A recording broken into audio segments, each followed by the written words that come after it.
اور لیکن یہ ہے کہ اس کے جو یعنی بہت ہی اہم جو فیچر ہے اور جس پر ہمیں توجہ دینا چاہیے وہ یہ کہ اب ایسا محسوس ہوتا ہے کہ دنیا ایک عالمی تہذیب کے دور میں داخل ہو رہی ہے. اب وہ جو علاقائی اور ریجنل تہذیبیں تھیں اور ثقافتوں کا دور تھا وہ ختم ہو رہا ہے, اور دوسرا قومیتوں کا وہ جو اسٹرکچر اقبال کے دور میں تھا اور یورپ میں جو نیشنلزم اٹھا تھا اور پھر اس کے مقابلے میں اقبال نے مسلم امت کو چاہا تھا کہ اس میں متحد ہو اور وہ ایک الگ انٹیٹی بنے. اب ہمیں اصل میں کرنا یہ ہوگا کہ جس فکر نے اقبال کو پیدا کیا اس فکر کو مزید آگے بڑھانے والے لوگ جو ان نئے حالات میں سوچ سکیں, وہ اقبال کی کسی یعنی مذہبی رہنما کی طرح اندھی تقلید نہیں کر رہے ہوں گے, بلکہ اقبال کی جو تخلیقی فکر تھی, طرز فکر, اس پر چلنے والے ہوں گے. تو اب معاملہ اصل میں یہ ہے کہ اس عالمی معاشرے کے لیے کہ جس میں آئندہ شخصیتوں کی شاید اتنی اہمیت نہ ہو بلکہ بنیادی طور پر نظریات اور نیریشنز کی اہمیت ہوگی, تو اقبال کے ہمیں کلام سے یہ سارا اصل میں سبق سیکھنا ہوگا کہ اقبال اصل میں روایتی فکر پر نقاد بھی ہیں, وہ روایت سے ہٹ کر بھی چل رہے ہیں لیکن روایت کے ساتھ اپنا سلسلہ جوڑنا بھی چاہتے ہیں. تو اب اصل میں اقبال سے جو آج کے دور کے انسان کو سیکھنا چاہیے وہ یہ کہ ہمیں اپنی اس روایتی جو پورا نظام ہمیں ورثے میں ملا ہے اس کو تنقیدی نظر سے دیکھنا ہے, اس کی اندھی پیروی نہیں کرنی ہے, اور ساتھ ساتھ یہ کہ وہ تخلیقی فکر کہ نیا دور, نئے حالات, تو اس میں ایک عالمی معاشرے میں اسلام کا رول کیا ہو سکتا ہے. اب محض اس پرانی خلافت کا احیاء یا وہ جو کبھی مسلمانوں نے کوئی امپائر قائم کی تھی اس کے خواب دیکھنا یہ تو حماقت ہے, یہ خود اقبال کے یعنی پیغام سے مطابقت نہیں ہے. لفظی مطابقت ہو سکتی ہے لیکن یہ حقیقی مطابقت نہیں ہے. اب ہمیں ضرورت یہ ہے کہ اسلام کا وہ جو ایک عالمی رول ہے کہ اسلام انسان کو خطاب کرتا ہے, جس میں ایک ایسا معاشرہ کہ جس میں مسلمان کو بھی رہنا ہے, کافر کو بھی رہنا ہے, منافق کو بھی رہنا ہے, کسی کو آپ ایلیمینیٹ نہیں کر سکتے, کسی کو کک آؤٹ نہیں کر سکتے جو ہے کھیل کے میدان سے, سب کو اکٹھا رہتے ہوئے ایک انصاف کے ایک ایسے معاشرے میں کہ جس میں لوگ اپنے نظریات کی کھل کر تبلیغ کر سکیں, اور وہ جو انسان کی تخلیقی فکر کی صلاحیت ہے جو ہے وہ اس کے لیے ایک کنڈوسیو انوائرمنٹ, ایک یعنی سازگار ماحول جو ہے وہ میسر ہو. آپ نے ایک نقطہ یہ اٹھایا کہ اقبال کی فکر کو بھی آگے لے جانے کی ضرورت ہے. اقبال فرماتے ہیں نا ڈاکٹر صاحبہ کہ نئے زمانے میں آپ ہم کو پرانی باتیں سکھا رہے ہیں, تو وہ کون سی پرانی باتیں ہیں جو اقبال چاہتے ہیں کہ ان پر خط تنسیخ پھیر دیا جائے؟ بہت شکریہ انیق صاحب, ایک تو اس بات کے لیے کہ ایسا موضوع چنا جس کی بہت ضرورت تھی, کیونکہ ہم اقبال کے شعر بہت دہراتے ہیں, جھوم جھوم کے کلام پڑھتے ہیں اور یہ نہیں سوچتے کہ زندگی میں اس کا کوئی عمل سے اور فکر سے اور احساس سے اس کا رشتہ ہے. جو سب سے بڑی چیز کسی بھی بڑے شاعر کی ہوتی ہے وہ لفظ نہیں ہوتے, لفظ تو ایک پیکر ہوتے ہیں اور اس کے پیچھے ایک پوری فہم ہے جو ہم اپنے احساس سے تلاش کرتے ہیں. وہاں علم تھوڑا ناقص رہ جاتا ہے جب تک اس کا ساتھ احساس سے نہ ہو, اور جب وہ اس معنی تک ہم پہنچتے ہیں اور ہر لفظ ہر دور میں اپنے لیے نئے معنی پیدا کرتا ہے, اور یہ برتنے والے کا کمال ہوتا ہے کہ وہ زبان کو کتنے پہلوؤں سے استعمال کرتا ہے کہ جب کبھی بھی معنی کی ضرورت ہو تو وہ سامنے آئے. ٹھیک ہے, آپ ہی کی بات کو آگے بڑھاتے ہیں, گویا کہ لفظ جو ہے وہ ایک انجن ہے جس پر معنی سواری کر رہا ہے. ٹھیک ہے, اب میں اقبال کے حوالے سے اقبال کے جو لفظ ہیں, اقبال ان لفظوں کی, ان الفاظ کی تاثیر جو اقبال کے زمانے میں رہی, کیا وہ آج تبدیل ہو گئی؟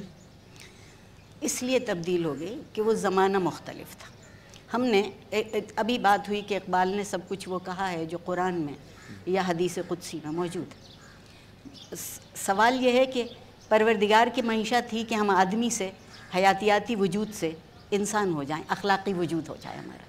اگر تمنا منشاء ربانی یہ ہے کہ ہمارا ایک اخلاقی وجود ہو تو ایک بہت بڑا ذہن بھی کبھی اس کے متخالف نہیں سوچ سکتا, وہ بالکل اس کے برابر کی بات سوچے گا. میں اپنی یادداشت پر بھروسہ نہ کرتے ہوئے اقبال کے خطبہ الہ آباد سے 2 سطریں ان کا قول دہرانا چاہتی ہوں تاکہ پتہ چلے کہ وہ ہم سے چاہتے کیا تھے، تمنا کیا تھی۔ ہم ایک جملہ تو بہت یاد رکھتے ہیں، لیکن جو اس سے اگلا جملہ ہے وہ ہم نے کبھی عام طور پر دہرایا نہیں۔ انگریزی میں ہے، آپ کی اجازت چاہتے ہوں۔ I therefore demand the formation of a consolidated Muslim state in the best interest of India and Islam. For India, it means security and peace resulting from internal balance of power. For Islam, an opportunity to rid itself of the stamp that Arabian imperialism was forced to give it, to mobilize its laws, its education, its culture, and bring them into close contact with its own original spirit, with the spirit of modern times. تو اقبال تو جدلیات کی بات کر رہا ہے۔ جدلیات میں روایت ہمیشہ اپنا روپ بدل لیتی ہے، زندہ رہتی ہے۔ تو جب اقبال جدلیات کی بات کرتے ہیں تو وہ کہیں خائف نہیں ہیں کہ اسلام ہمیں کہیں ایک نقطے پر وقت میں کھڑے رہنے کی تلقین کرتا ہے۔ اسلام کی تو تعلیم یہ ہے کہ زندگی بھی بدلے گی، وقت بھی بدلے گا، اور تم پیچھے رہ جاؤ گے اگر تم نہیں بدلو گے۔ بالکل ٹھیک ہے، یہ تو اقبال کے کلام کا خلاصہ، ان کی فکر کا یہ خلاصہ۔ ڈاکٹر صاحب یہ بہت اہم بات، لیکن اقبال اسی بات کو آگے بڑھاتے ہوئے اقبال بات کرتے ہیں، کچھ مسائل کی طرف انگش نمائی کرتے ہیں، توحید کے مسائل۔ وقت گزرنے کے ساتھ ساتھ مسائل برقرار رہتے ہیں، خواہ لفظ اپنے مقام پر رہیں، معنی نہیں تبدیل ہو رہا ہے۔ تعلیم کا حصول، جہاد شامل رہے گا، اقبال کی فکر۔ اقبال یہ تو کہتے ہیں آپ کی بات سے اور آپ کی بات سے اتفاق کرتے ہوئے، جیسے جمہوریت ہے، اپنی تمام تر کمزوریوں کے باوجود جمہوریت سے بہتر کوئی بھی چیز نہیں۔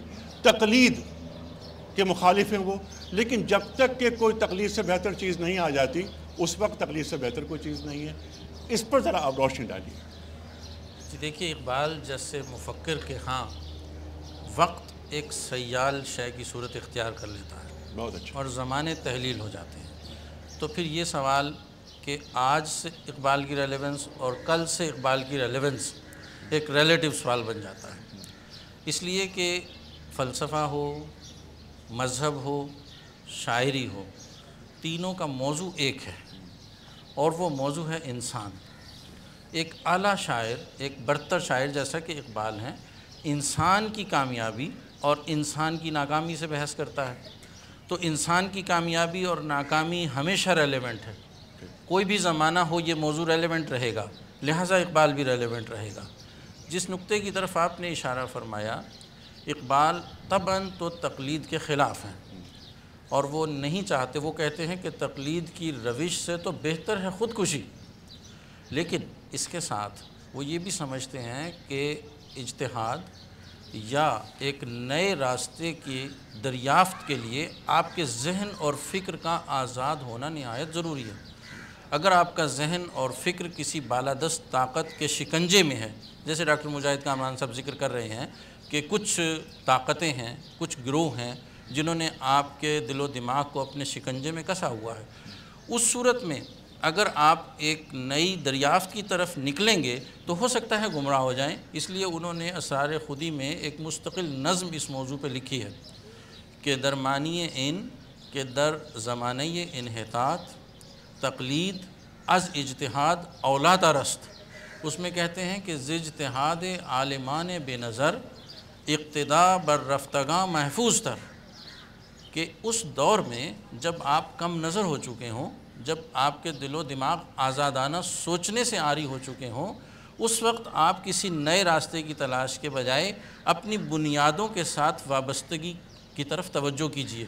اور وہ بنیادوں کے ساتھ وابستگی وہی ہے جو ہم کہتے ہیں کہ اقبال کی ساری شاعری قرآن سے ماخوذ ہے، اور انہوں نے خود بھی کہا ہے کہ گر دلم آئینہ یہ بی جوہر است، ور بے حرفم غیر قرآن مضمر است، روز محشر خار و رسوا کن مرا بے نصیب از بوسہ پاکن مرا، کہ اگر میرا دل ایک بے جوہر آئینہ ہو اور میری باتوں میں قرآن کے سوا کوئی بات ہو تو قیامت کے دن مجھے ذلیل و خوار کر دیا جائے اور رسول اللہ صلی اللہ علیہ وسلم کے بوسہ پا سے محروم کر دیا جائے۔ بالکل ٹھیک ہے، اور اجتہاد کا دروازہ آگے بڑھنے کے لیے لازمی ہے اس کا استعمال، اور وہ ہمیشہ مذاق اڑاتے ہیں ان لوگوں کا جو تقلید جامد کو لے کر ساتھ چل رہے ہیں۔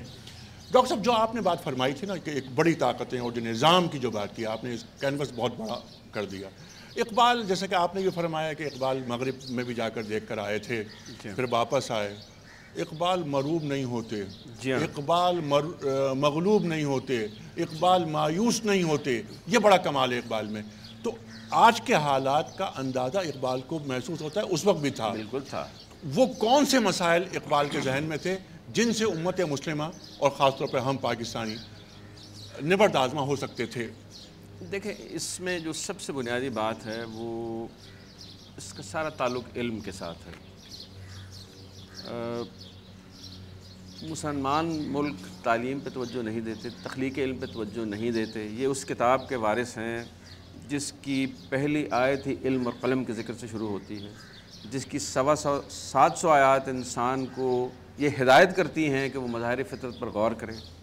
تدبر اور تفکر جس کے دستور العمل کا جزو اعظم ہے، تو وہ ذکر بھی کرتے ہیں نا کہ یہ کتابیں اپنے آبا کی۔ جی وہ کیا شعر ہے جو یورپ میں انہیں دیکھیں مگر وہ علم کے موتی کتابیں اپنے آبا کی، جو دیکھیں ان کو یورپ میں تو دل ہوتا ہے سپارہ۔ اقبال کو یہ اندازہ تھا کہ وسطی ایشیا جو ہے، چونکہ یہ یورپ اور ایشیا کا دل ہے، اس کی اسٹریٹجی میں کلیدی حیثیت ہے، اور اسی لیے وہ افغانوں سے بھی مخاطب ہیں، وہ غافل افغان، اور وہ یہ سمجھتے ہیں کہ یہی وہ خطہ ہے جس میں یہ صلاحیت ہے کہ وہ مسلمانوں کو اور بنی نوع انسان کو اکٹھا رکھنے کی تحریک چلا سکتا ہے۔ چنانچہ اقبال نے ہمیشہ زور اس بات پہ دیا ہے، نہیں، محبت مجھے ان جوانوں سے ہے اور نئی نسل سے ہے ستاروں پہ جو ڈالتے ہیں کمن۔ تو علم اور قدرت کی عظمت، قدرت کے حسن، اس کا احساس، اس کی ٹو، اس کو سمجھنے کی جہد مسلسل، یہ تمام چیزیں آپ کو اقبال کی شاعری میں ملیں گی۔ بے چینی، رت جگے، یعنی جب آپ اپنی رستگاہ میں بیٹھے ہوئے کائنات کے اپنی دوربینوں سے کائنات کی عظمت کا غور کرتے ہیں، تو اقبال چونکہ قرآن سے آگاہ تھے، اور قرآن میں بار بار یہ خدا کی بنائی ہوئی کائنات کی پرفیکشن کا دعویٰ کیا گیا ہے۔ تو اپنی نظر دوڑا، تجھے آسمانوں میں کوئی نقش نظر نہیں آئے گا، تیری نظر تھک کر پلٹ آئے گی، دوبارہ اپنی نظر دوڑا، تھک کر پلٹ آئے گی، تجھے اپنا کوئی نقش نظر نہیں آئے گا۔ غور و فکر، تو یہ وہ چیز ہے جس کی طرف اقبال سمجھتے تھے کہ ہم اشارہ کر رہے ہیں کہ علم سے دوری نہیں رکھنا، اور علم سے مراد، ڈاکٹر صاحب اقبال کیا لے رہے ہیں علم سے مراد؟ کیا محض دینی علوم کا حاصل کر لینا، یا سائنس اینڈ ٹیکنالوجی، معیشت، آئی ٹی، یہ جو کمندیں ہیں جہاں اشارہ فرمایا آپ نے، تسخیر کائنات کے رنگ، وہ امنگیں، وہ کمندیں، اس پہ کیا بات کرتے ہیں اقبال؟ دیکھیے، اصل میں سارا مسئلہ یہ ہے کہ علم کا جو تصور ہے وہ ہمارے مذہبی حلقوں میں بھی، اور سو کالڈ جو ہمارے جدید جو نظام تعلیم جسے ہم کہنے لگے ہیں، تو اس میں بھی تصور بالکل یعنی غلط ہو گیا ہے، اور نہ یہ اقبال کے تصور کے مطابق ہے، نہ قرآن کے تصور کے مطابق ہے۔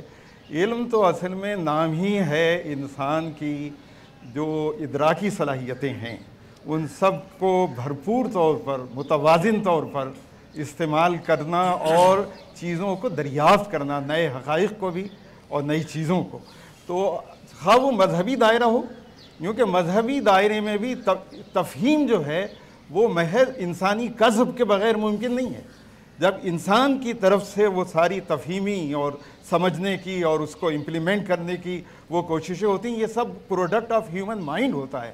اب اصل میں سارا مسئلہ یہ ہے کہ اقبال کے جو ہے کلام کو یا اقبال کے خطبات کو پڑھ کر آج ہمیں سبق لینا کیا ہے؟ کیا علم کے سلسلے میں ہم ایک تو دیکھیے سبق لینے کا انداز یہ ہوتا ہے کہ الفاظ ہیں، الفاظ کے آپ ڈکشنری میننگ دیکھیں۔ دوسرا یہ ہے کہ نہیں، وہ الفاظ جو شخصیت وجود میں لا رہی ہے وہ کس سیاق و سباق میں ہے اور کن میننگ کا پہنچانا چاہتی ہے۔ تو الفاظ تو صرف برج آف کمیونیکیشن ہے، لیکن وہ اس کانٹیکسٹ کے ساتھ۔ تو اقبال اصل میں اگرچہ انہوں نے الگ کہیں ڈسکرائب نہیں کی ہے کوئی تھیوری آف نالج، لیکن ان کے اشعار سے اور ان کے کلام سے بالکل ایک نئی تھیوری آف نالج جو ہے وہ ابھرتی ہے، اور وہ یہ ہے کہ علم جو ہے وہ معلومات کا نام نہیں ہے. اور یہ اقبال نے اصل میں قرآن مجید سے کہا. قرآن مجید میں کہا گیا کہ ان السمع والبصر والفؤاد کل اولئک کان عنہ مسئولا، کہ تم لا علمی کو اپنا موقف نہ بناؤ، کیونکہ تین یہ بنیادی فیکلٹیز سمع، بصر اور فؤاد، یہ ان کے بارے میں باز پرس کی جائے گی کہ تم نے ان کو کیسے استعمال کیا. اور سمع محض کان سے سننا نہیں ہے، بصر محض آنکھ سے دیکھنا نہیں ہے، اور فؤاد محض جو ہے وہ خون پمپ کرنے والا آلہ دل نہیں ہے، بلکہ یہ تین مختلف فیکلٹیز ہیں. سمع آپ سے پہلے کے انسان یا آپ کے دور کے انسانوں کی فراہم کردہ معلومات کو ریڈی میڈ طور پر حاصل کرنا سمع. بصر آپ کا آبزرویشن، سیلف انوالومنٹ، اور فؤاد غور و فکر، تجزیہ، تنقید، استنباط. ان تینوں صلاحیتوں کے متبادل استعمال سے علم پیدا ہوتا ہے، اور جہاں یہ صلاحیتیں متبادل طور پر استعمال نہ ہوں وہاں کوئی علم نہیں ہے. محض معلومات کا احاطہ یا انہیں حفظ کر لینا جو ہے وہ انسان کو علم. تو علم بمعنی سائنس اصل میں قرآن مجید بھی استعمال کرتا ہے، اور جس اقرا کی دعوت قرآن مجید میں دی گئی ہے وہ اصل میں کتاب کائنات کی اسٹڈی ہے. اور آدم سے جو اسما معلوم کروائے تھے وہ علوم کائناتی تھے. ڈاکٹر صاحب بڑی اچھی بات، بہت اچھی بات ڈاکٹر صاحب نے فرمائی. اس وقت ہم جا رہے ہیں بریک کی جانب. خواتین حضرات واپس آئیں گے اور یہی رکھیں گے سوالات ہم اپنے معزز علماء کرام، معزز دانشوروں کے سامنے. علماء کرام اس لیے میں نے کہا کہ صرف علماء کرام وہ نہیں جو دینی علوم جانتے ہیں. انما یخشى اللہ من عبادہ العلماء. قرآن کریم میں اللہ تعالیٰ ارشاد فرماتا ہے کہ جو صاحبان علم ہوتے ہیں وہ کون ہوتے ہیں؟ وہ اللہ سے ڈرتے ہیں، ان میں اللہ کی خشیت ہوتی ہے. خواتین حضرات بریک کے بعد واپس آئیں گے، اور جو حاضرین یہاں موجود ہیں ان بچوں سے اور بچیوں سے ہم سوالات بھی لیں گے. آ رہے ہیں چھوٹے سے بریک کے بعد.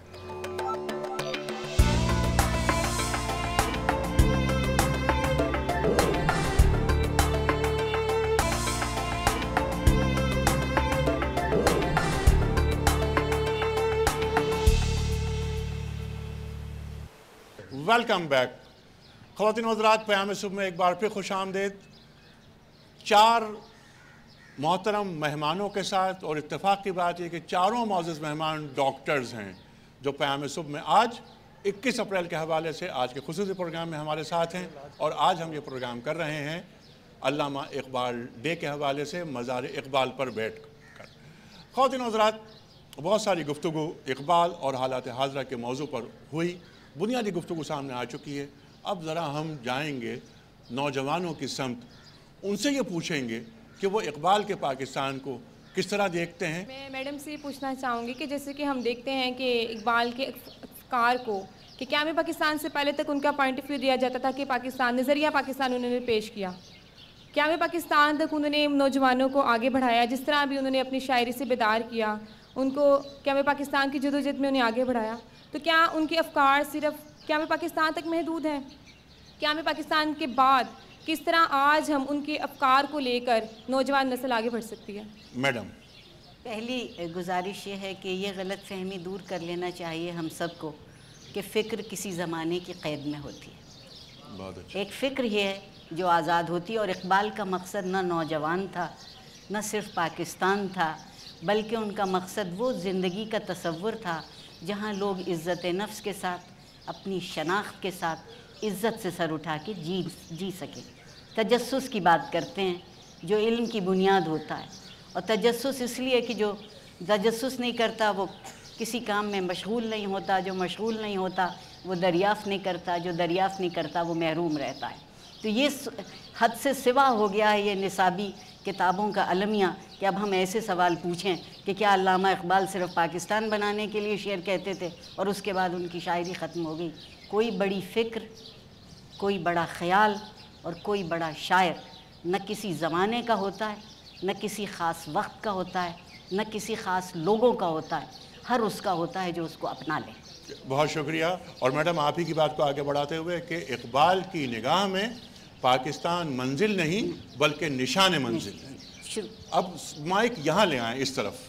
السلام علیکم سر. ایکسکیوز می میم, میرا آپ سے کوشچن یہ ہے کہ ہم جب بھی قائد کی اقبال کی پوئٹری پڑھتے ہیں تو ایک اسپرچولی ہم لوگ ہیل فیل کرتے ہیں اپنے آپ کو, ایک انرجی محسوس کرتے ہیں. تو was Iqbal a super natural power?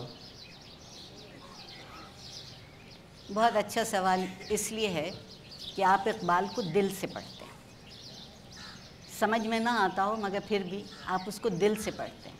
اور اقبال اس حد تک ہم سب سے کہیں اوپر تھے کیونکہ ان کی فکر ہم سے زیادہ برجستہ, ہم سے زیادہ بہتر اور ہم سے زیادہ اپنی زندگی کو, پوری زندگی کو اپنی گرفت میں لیے ہوئے. ہم تو اپنی ناک سے آگے نہیں دیکھتے, مسئلوں کا شکار.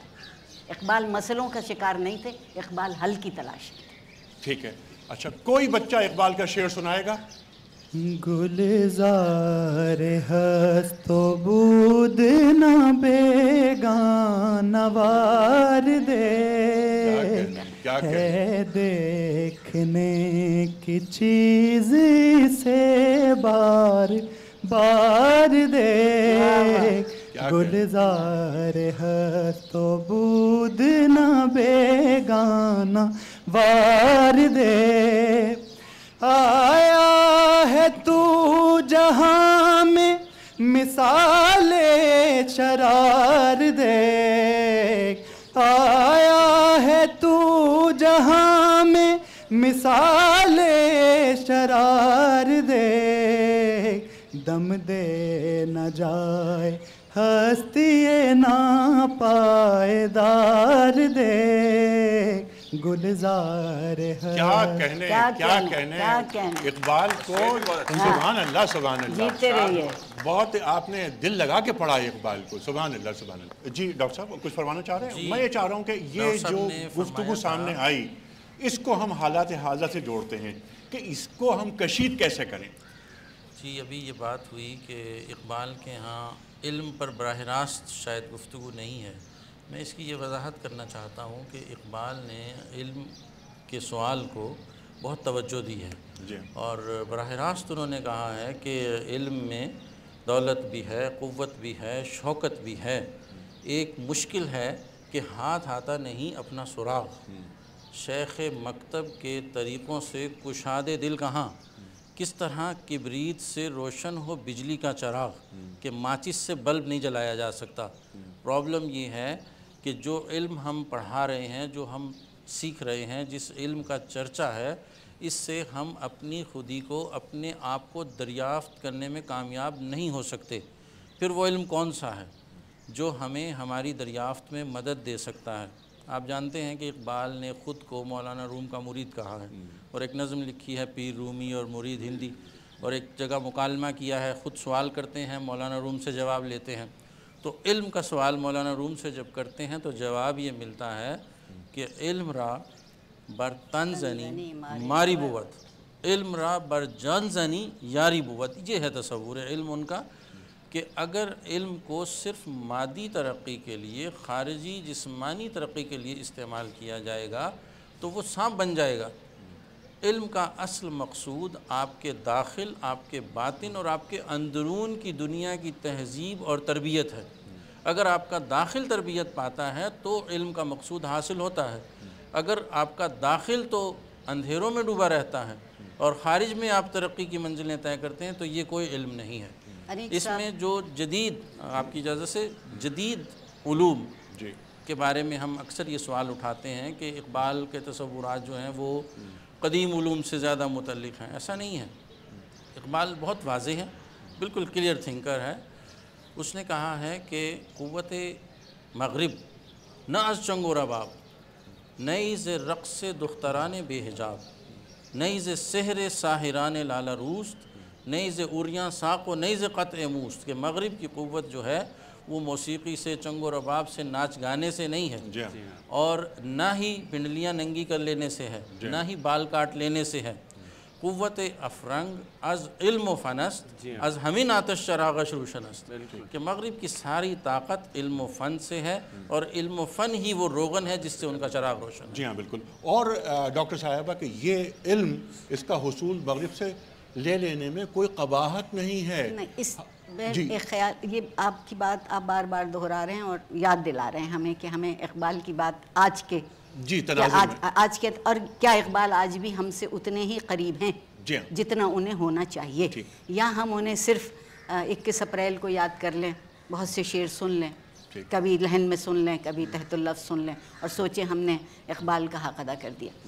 ایک بنیادی میرا خیال یہ ہے کہ جو اچھی فکر ہے وہ ہر زمانے کے ساتھ ہوتی ہے۔ کیسے ممکن ہے کہ اقبال کی فکر اگر اچھی ہے، سنجیدہ ہے اور ہمیں آگے لے کے چل سکتی ہے تو آج کے زمانے میں کام نہیں آئی؟ سوال یہ پیدا ہوتا ہے کہ کیا ہم وہ لوگ جو اقبال کی تفسیر یا تشریح کرنا چاہتے ہیں نوجوانوں کے سامنے، ان تک صرف لفظ پہنچا رہے ہیں، یا ہم اقبال کا خیال ان تک پہنچا رہے ہیں، اور کیا اس خیال کی کوئی عملی صورت انہیں معاشرے میں کہیں نظر آتی ہے؟ یا وہ بھی صرف اقبال نے کہیں نہیں کہا کہ آپ صرف مشرق کے ہو جائیں یا آپ صرف مغرب کے ہو جائیں، اقبال نے تو کہا ہے کہ آپ بہترین ہو جائیں اور جہاں سے بہتر ملے آپ اس کو لے لیجیے۔ تہذیب اسی کا نام ہے، خود کو کاٹتے چھانٹتے جائیے، جہاں سے کہیں کوئی باراوری کی گنجائش ہو اس کو حاصل کرتے جائیے۔ سوال اس بات کا ہے کہ کیا فکر کو نصابی کتاب کا حصہ بنا دیا جائے یا زندگی کے نصاب پہ شامل کر دیا جائے، اور ہم ابھی تک اس پر متفق نہیں ہوئے۔ اور جیسا آپ نے اشارہ کیا، ہمارا آج کا جو، میں اسے علم نہیں کہتی، جتنی تعلیم ہے وہ حصول روزگار کے لیے مختص۔ ہم نے آج تک تعلیم کو زندگی پر نہیں پھیلایا۔ آپ کسی بچے سے پوچھئے کہ اس سے تم کیا سیکھو گے، وہ کہتا ہوں بعد میں سیکھ لوں گا، پہلے میں امتحان پاس کر لوں۔ بالکل ٹھیک ہے، تو یہ نسخہ نہیں ہے جی ہاں، یہ نسخہ نہیں ہے۔ ہمارا بچہ اس انداز سے سوچ رہا ہے۔ پنجاب یونیورسٹی کے وائس چانسلر صاحب، آپ کے پاس جو بچے آ رہے ہیں، یہ بچے سامنے بیٹھے ہوئے ہیں، ان کی روح میں اقبال کیسے شامل ہو سکتا ہے جو کہ نہیں ہو رہا؟ بدنصیبی یہ ہے۔ دیکھیں جی، بچوں کی روح میں اقبال اسی وقت شامل ہو سکتا ہے اگر ان کے اساتذہ کی روح میں اقبال شامل ہو۔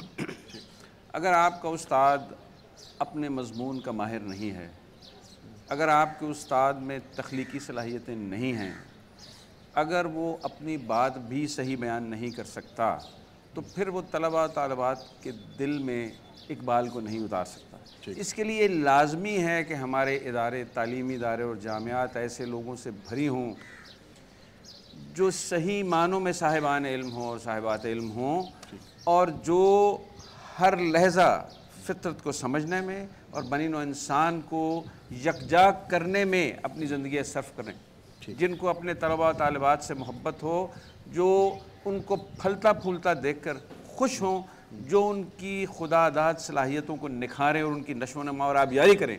بات یہ ہے کہ ہماری حکومتیں اپنی کل قومی پیداوار کا 2% تو تعلیم کے لیے مصرف کرتی ہیں۔ کسی حکومت کی آج تک ترجیحات میں تعلیم شامل نہیں ہے اور نہ ہی تخلیق علم شامل ہے۔ میں آپ کو اعداد بتاتا ہوں، پاکستان کا GDP کل قومی پیداوار 170 ارب ڈالر ہے، اس کا 2% تعلیم کے لیے مختص کیا جاتا ہے اور وہ بھی نہیں دیا جاتا۔ امریکہ کا GDP 14,000 ارب ڈالر ہے، 14 ٹریلین ڈالر، اور وہ تعلیم کے لیے 800 سے 900 ارب روپیہ خرچ کرتے ہیں سالانہ، اور تخلیق علم، ریسرچ اینڈ ڈیولپمنٹ کے لیے 380 ارب ڈالر سالانہ کرتے ہیں۔ تو ان کی ترجیحات میں تعلیم اور تخلیق علم شامل ہیں، اور ہمارے ہاں یہ ترجیحات میں شامل نہیں ہے۔ اور میں آخری بات یہ کہوں گا کہ چونکہ قرآن کی 725 آیات بار بار انسان کو فطرت کی طرف راغب کرتی ہیں، تدبر اور تفکر کی دعوت دیتی ہیں، وہ تمام حکومتیں جو تعلیم اور تخلیق علم کو اپنی ترجیحات میں شامل نہیں کرتی، قرآنی احکام سے منحرف ہو رہی ہیں۔ قرآنی احکام سے منحرف ہو رہی ہیں۔ اور ڈاکٹر صاحب کچھ فرمانا چاہ رہی ہیں آپ؟ میں صرف ایک بات یہ کہنا چاہ رہا ہوں کہ یہ ترجیحات میں تعلیم شامل نہیں، یہ تو ڈاکٹر نے بالکل بجا فرمایا۔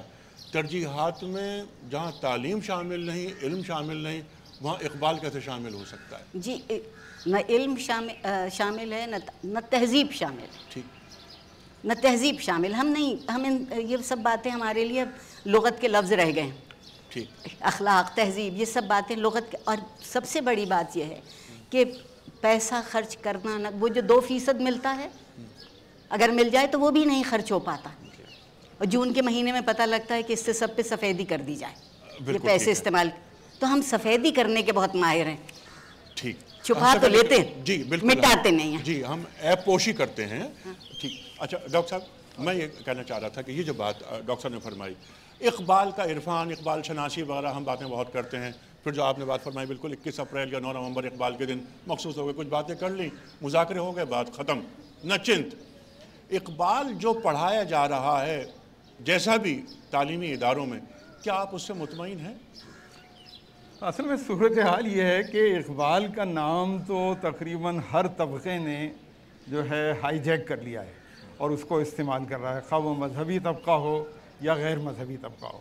لیکن وہ اقبال کو تو خود اس سے شکایت تھی کہ وہ اقبال سے آگاہ نہیں ہے. اصل میں مسئلہ یہ ہے کہ اقبال ہمارے درمیان اجنبی بن چکا ہے. ہم اقبال کا صرف نام لیتے ہیں، لیکن اصل میں دیکھیے بات یہ کہ کسی بھی جو ہے مفکر کو اور کسی اچھے شاعر کو پڑھنے کے لیے خالی اس کی شخصیت اور اس کے حالات، اس کے اشعار میں سے کوئی اقتباس جو ہے وہ رٹ لینا یا یاد کر لینا یہ کافی نہیں ہوتا، بلکہ اقبال تو ایک فکری دھارے کا نام ہے. تو ہمیں اس کا نصاب مرتب کرتے وقت یہ بھی بتانا ہوگا لوگوں کو کہ یہ فکری دھارا اصل میں اس کی جوہریت اور نوعیت کیا ہے اور اس فکری دھارے کو کون لوگ آگے بڑھا رہے ہیں. ہمیں بتانا ہوگا کہ اقبال کی فکر کو آگے بڑھانے والے وہ ڈاکٹر فضل الرحمان ہیں کہ جنہیں آپ نے پاکستان سے نکال دیا تھا. ہمیں بتانا ہوگا کہ ایران کا علی شریعتی اقبال کی فکر کو آگے بڑھانے والا ہے. ہمیں بتانا ہوگا کہ وہ حسن البنا کا نواسہ ڈاکٹر طارق رمضان جو آج آکسفورڈ میں بیٹھا ہوا ہے اور جو ریڈیکل ریفارم کی بات کرتا ہے، ایک نئی تھیوری پیش کر رہا ہے جو بالکل پوسٹ شافعی پیریڈ میں جو لیگل تھیوری ہماری ڈیولپ ہوئی تھی اس میں ایک انقلاب ہوگا. تو وہ ایک ریڈیکل ریفارم کی بات کر رہا ہے، نئی تھیوری بنانے کی ضرورت ہے. میں جب وہ تھیوری آف نالج کی بات کر رہا تھا تو بھی میں یہی کہہ رہا تھا کہ اقبال کی فکر کی بنیاد پر ہمیں باضابطہ ایک تھیوری آف نالج مرتب کرنی ہوگی. یہ کون کرے گا؟ اور ظاہر ہے کہ یہ آج ہی کے لوگوں کو اگرچہ ہم انٹلیکچوئل ڈیفیسٹ کا شکار ہیں. اجازت دیں، بات یہ ہے کہ 18 کروڑ کی یہ قوم ہے، اس میں سے 18-20 لاکھ لوگ ہیں جو کالجوں اور یونیورسٹیوں میں جاتے ہیں. پورے پاکستان کی جامعات میں پی ایچ ڈی اساتذہ کی تعداد کل 4000 ہے. ٹھیک. اور وہ جو 4000 ہیں ان میں سے کئی ایسے ہیں جو اپنے مضمون کو سمجھتے ہیں تھوڑا بہت، لیکن ان کا تاریخ اور ادب کا مطالعہ نہیں ہے. ٹھیک. مانچسٹر یونیورسٹی ایک یونیورسٹی ہے برطانیہ کی، 36,000 طلباء طالبات ہیں. پنجاب یونیورسٹی میں 30,000 طلباء طالبات ہیں.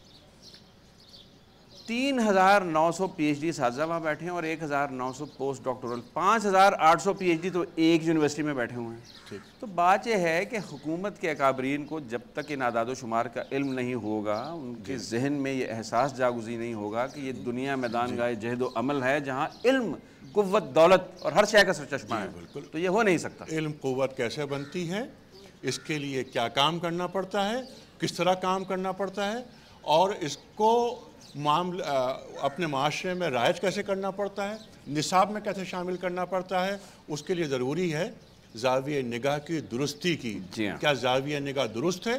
کلاس 1 سے کلاس 12 تک کم از کم اقبال کو تقسیم کر دیا جائے، کلاس 1 کے بچے کے لیے، کلاس 2 کے بچے کے لیے. اس کے بعد ماسٹر اور پی ایچ ڈی پہ ریکنسٹرکشن پہ بات کی جائے. ڈاکٹر صاحب یہ گفتگو چلے گی ہمارے بریک کے بعد. اس وقت ہم بریک پہ جا رہے ہیں، لیکن بریک سے قبل میں آپ کو ایک ایسے نوجوان سے ملوانا چاہ رہا ہوں جس کا نام ہے رمیز. اور یہ جو رمیز ہیں، وحدت رمیز، یہ اقبال کا کلام یہ نوجوان کیا خوبصورت انداز میں گاتا ہے. میں رمیز وحدت سے کہوں گا کہ تشریف لائیں اور اقبال کے کلام کو پیش کریں.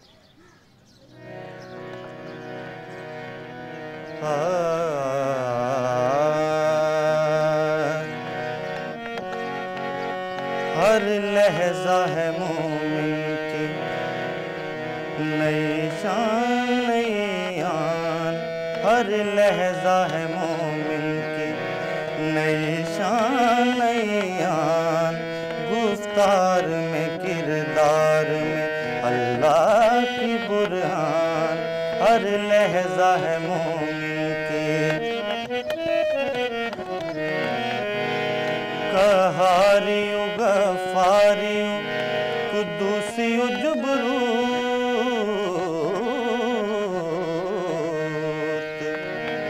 قہاریو غفاریو قدوسیو جبروت،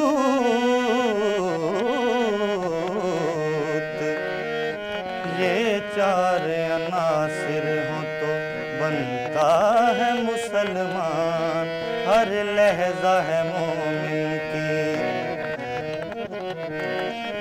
ہم سایہ جبریل امی بندہ خاکی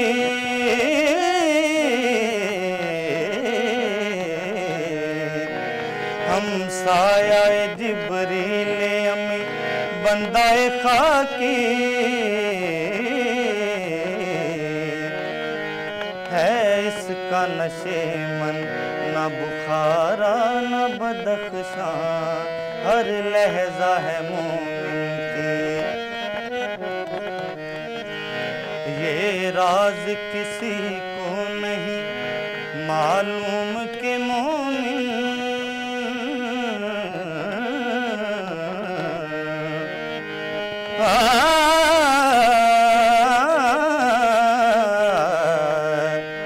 یہ راز کسی کو نہیں معلوم کہ مومن قاری نظر آتا ہے حقیقت میں ہے قرآن قاری نظر آتا ہے حقیقت میں ہے قرآن ہر لہجہ ہے مومن کی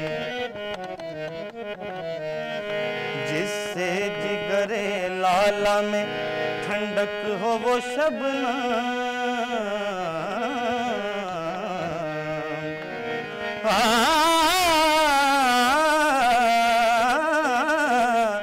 جس سے جگر لالا میں ٹھنڈک ہو وہ شبنم دریاؤں کے دل جس سے بہل جائیں وہ طوفان ہر لہجہ ہے مومن کی نئی شان نئی آن ہر لہجہ ہے مومن کی سبحان اللہ سبحان اللہ سبحان اللہ واہ واہ وحدت رمیز سبحان اللہ خوش رہیے سلامت رہیے خواتین و حضرات ہر لہجہ ہے مومن کی نئی آن نئی شان گفتار میں کردار میں اللہ کی برہان یہ راز کسی کو نہیں معلوم کہ مومن قاری نظر آتا ہے حقیقت میں ہے قرآن قاری قرآن کیسے بنتا ہے خواتین و حضرات بہت ساری باتیں کریں گے اس وقت نیوز بلیٹن کا وقت ہو رہا ہے واپس آئیں گے تو ہم رکھیں گے سوالات کہ اقبال اختلاف کرتے ہیں بلکہ شدید مخالفت کرتے ہیں پاکستانی مسلمان ایرانی مسلمان افغانی مسلمان کے تصور سے وہ تصور وحدت امت کس طرح بحال رکھنا چاہتے ہیں خواتین و حضرات آج نیشن اسٹیٹ کا تصور ہمارے سامنے موجود ہے اپنی اپنی باؤنڈریز میں رہتے ہوئے ہم کس طرح امت کے تصور کو اپنے ساتھ رکھ سکتے ہیں بلکہ حرز جاں بنا سکتے ہیں اس پہ بات کریں گے لیکن پہلے ہم خبروں کی طرف چلتے ہیں دریاؤں کے دل جس سے بہل جائیں وہ طوفان ہر لہجہ ہے مومن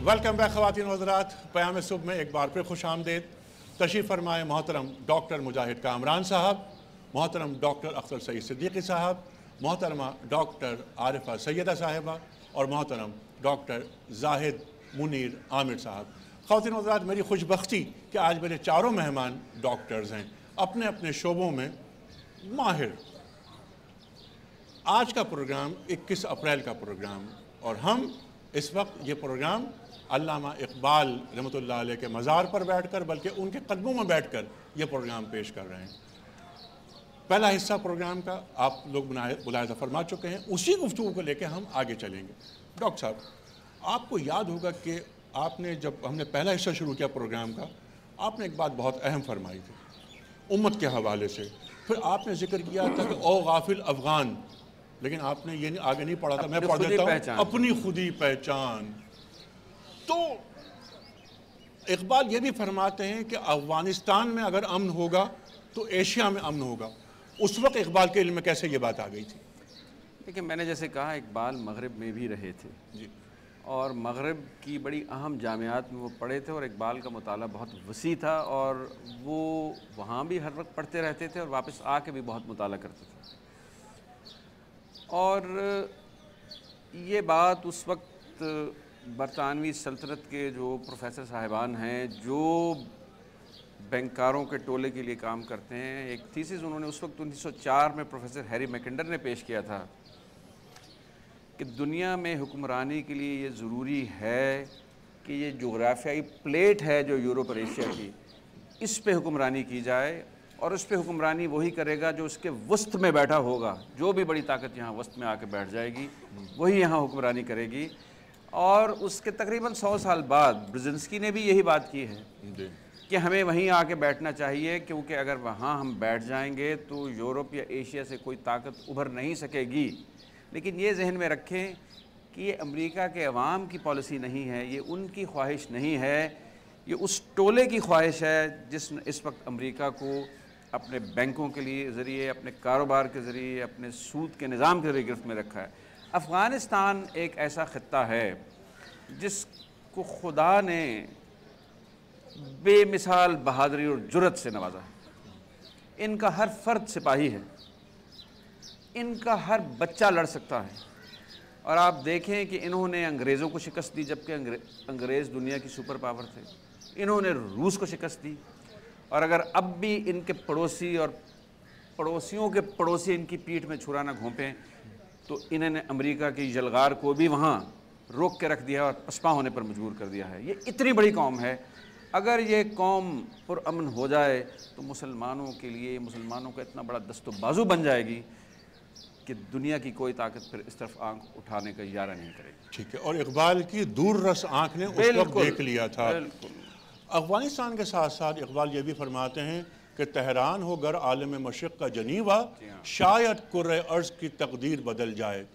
اس گفتگو کو میں چاہتا ہوں کہ تہران کے تعلق سے جو شعر ہے اس سے ذرا آپ مربوط بنائیے.